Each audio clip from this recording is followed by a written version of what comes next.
दोस्तों नमस्कार। आज के वीडियो में बात करने वाले हैं ग्रहों की अवस्था के बारे में। यानी कि किसी भी कुंडली के अंदर अगर कोई भी ग्रह बैठा है तो वो अगर 0 से लगा करके 5 डिग्री के या फिर 26 डिग्री से 30 डिग्री के भीतर अगर कोई भी ग्रह बैठा है तो उसको है वो ज्योतिष के अंदर मर्त अवस्था या फिर वृद्ध अवस्था का ग्रह कहा जाता है। यानी कि इस डिग्री के भीतर अगर कोई भी ग्रह किसी भी कुंडली के अंदर अगर उच्च अवस्था में भी बैठा है या फिर कोई भी ग्रह किसी भी कुंडली के अंदर अगर नीच अवस्था के अंदर भी बैठा है तो वो अपना प्रभाव है वो देने में कमज़ोर होगा। उसके बाद देखते हैं दोस्तों 6 डिग्री से 10 डिग्री और 21 डिग्री से 25 डिग्री, इस डिग्री के भीतर अगर कोई भी ग्रह बैठा है तो उसको है वो ग्रह की बाल अवस्था कहते हैं। यानी कि यह ग्रह अपना शुभ या अशुभ प्रभाव इसके मुकाबले इस मर्त अवस्था इस वृद्ध अवस्था के मुकाबले थोड़ा बलिष्ठ है ये वाला। आगे बात करते हैं 11 डिग्री से 20 डिग्री के भीतर अगर कोई भी ग्रह 11 किसी भी कुंडली में 11 डिग्री से 20 डिग्री के भीतर अगर बैठा है तो वो है ग्रह की युवा अवस्था। यानी कि 11 डिग्री से 20 डिग्री के भीतर अगर कोई भी ग्रह किसी भी कुंडली के अंदर बैठा है तो वो बलिष्ठ होगा, अपना फल देने में बलिष्ठ होगा। इन दोनों के मुकाबले 11 से 20 डिग्री के भीतर कोई भी ग्रह किसी भी कुंडली में होगा तो वो अपना फल है वो बलिष्ठ देगा। भले ही अगर वो अपनी उच्च अवस्था में होगा तो फल है वो उच्च अवस्था का देगा, अगर नीच अवस्था में होगा तो फल है वो कमज़ोर देगा, लेकिन 100% ये बलिष्ठ फल ही देगा। ठीक है, आइए फिर इसको थोड़ा सा और समझते हैं।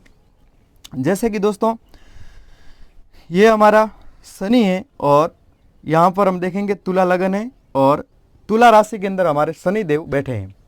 आप सबको मालूम है कि शनि देव हमारे तुला राशि के अंदर उच्च के होते हैं। अगर शनि देव यहाँ पर प्रवेश किया है, अभी तक 2 डिग्री पे हैं, शनि देव हैं तो उच्च के लेकिन 2 डिग्री पे हैं, इसका मतलब यह हुआ कि शनि देव की अभी डिग्री है अवस्था है वो कमज़ोर है। जैसे जैसे ये शनि देव अपनी अवस्था बढ़ाएंगे, डिग्री बढ़ाएंगे, 11 डिग्री से 20 डिग्री के भीतर होंगे तो वो बलिष्ठ हो जाएंगे, अपना जो है वो प्रभाव देने में है वो ज़्यादा सक्षम होंगे। इसके मुकाबले इसकी डिग्री बढ़ेगी तो फल देने में है ज़्यादा बलिष्ठ होंगे, ज़्यादा सक्षम होंगे। जैसे दोस्तों ये हमारा मकर राशि के अंदर बुध बैठा है 29 डिग्री पे, मकर राशि के अंदर बृहस्पति हैं 29 डिग्री के। आप सबको मालूम है कि बृहस्पति जो हमारे है वो मकर राशि के अंदर नीच के हो जाते हैं, लेकिन नीच के बृहस्पति 29 डिग्री पे हैं, इसका मतलब यह हुआ कि बृहस्पति की डिग्री है वो कमज़ोर हैं। यानी कि बृहस्पति इस भाव से जिस भाव से संबंध रखते हैं उस भाव के अंदर फल देने में है वो यानी कमज़ोर फल देने में वो बलिष्ठ नहीं है।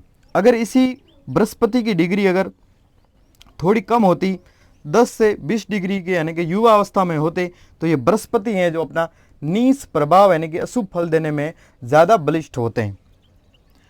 ये हमारा सूर्यदेव है, सूर्यदेव मेष राशि के अंदर उच्च के होते हैं। अगर यही सूर्यदेव अगर 0 से 5 डिग्री या फिर 26 डिग्री से 30 डिग्री के भीतर होते तो सूर्यदेव होते तो हालांकि उच्च के ही होते हैं लेकिन अपना फल देने में है वो कमज़ोर होते हैं। वहीं पर अगर ये सूर्यदेव इस मेष राशि के अंदर अगर 11 से 20 डिग्री के भीतर अगर बैठे होते तो वो सूर्य तो उच्च के ही है लेकिन अपना फल देने में भी वो ज़्यादा बलिष्ठ होते हैं। तो दोस्तों आज के वीडियो में हमने देखा, आपसे मैं पूछता हूँ कि अगर आपके सामने कोई भी जैसे मान लो कि छोटा बच्चा है या फिर एक वृद्ध है, छोटा बच्चा और एक बुढ़ा व्यक्ति वृद्ध की तुलना में एक युवा ज़्यादा ही हिम्मत वाला रहता है, उसके अंदर ऊर्जा ज़्यादा रहती है। तो बस यही है, अगर ग्रह युवा अवस्था में होगा तो अपना शुभ या अशुभ जिस भी प्रकार का जो फल देगा वो फल देने में वो बलिष्ठ होगा, मजबूत होगा।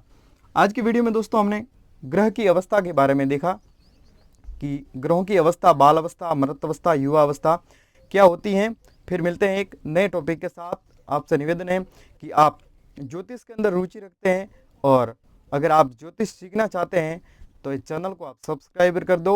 अच्छा लगता है तो वीडियो को लाइक करो, अपने दोस्तों के साथ ये जानकारी शेयर करो। फिर दोस्तों मिलते हैं एक नए टॉपिक के साथ। धन्यवाद।